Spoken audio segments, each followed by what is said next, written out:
This is Neural Newscast. Here is what matters this morning, Friday, March 13th. From Neural Newscast, I'm Peter Rowan. And I'm Isabel Moreno. U.S. Central Command reports a KC-135 Stratotanker crashed in western Iraq yesterday. 4 of the 6 crew members on board were killed. The refueling aircraft was supporting combat missions against Iran.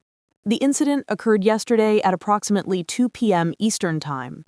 Iran's military claims an allied group targeted the plane with a missile. However, CENTCOM maintains that no hostile fire was involved. Rescue efforts for the remaining 2 crew members continue. This crash brings the total U.S. military death toll in the current conflict to 11. Turning now to domestic policy. A federal court ruling in San Francisco has fundamentally changed Medicaid's privacy landscape. The Department of Homeland Security is rescinding a 2013 policy. It previously protected identifying information from being used for immigration enforcement. This change affects more than 70 million people who rely on Medicaid. Many now face a difficult choice between medical treatment and their personal safety. The Centers for Medicare and Medicaid Services have already begun sending monthly reports to states. These reports verify the immigration status of specific enrollees. In response, 22 states have filed lawsuits. Arizona and New Jersey are among those seeking to prevent federal health agencies from sharing this data. In the remaining 28 states, there are no legal limits. Identifying information can be provided to federal agents without restriction.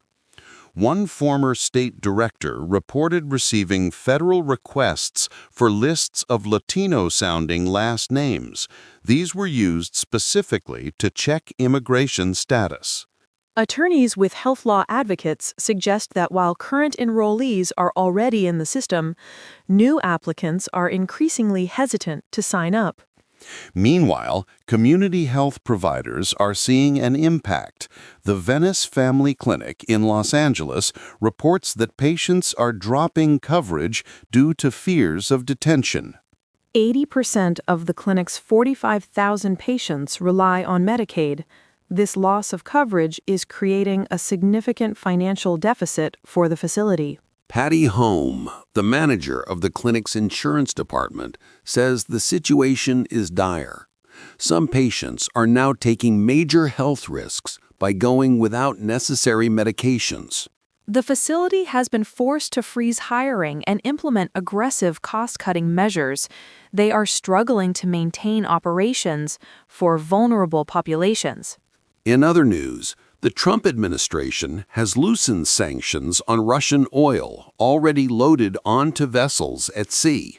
This regulatory adjustment aims to stabilize the global market. It comes after crude oil prices surpassed $100 a barrel earlier this week.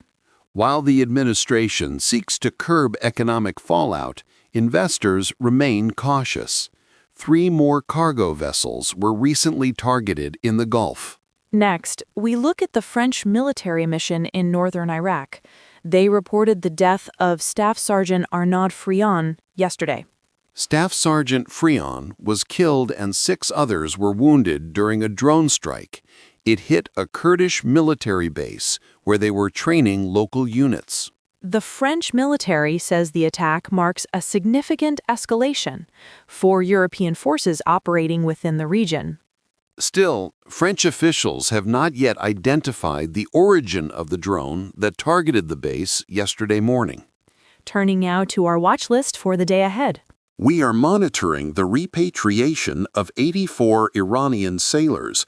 They were killed during a naval engagement earlier this month. Central Command is expected to release the names of the 4 KC-135 crew members. This will happen once the 24-hour notification period concludes. We are also watching for federal data releases on energy supplies. These could provide insight into the effectiveness of the recent sanction adjustments. Finally, we are tracking developments in the 22 state lawsuits. They are seeking immediate injunctions against the Medicaid data sharing policy. Tomorrow, we'll look at the impact of emerging technologies on global logistics chains and retail innovation. This has been Neural Newscast. Thanks for listening. We appreciate you joining us. From Neural Newscast, I'm Isabel Marino. And I am Peter Rowan. Neural Newscast is AI-assisted and human-reviewed. View our AI transparency policy at neuralnewscast.com.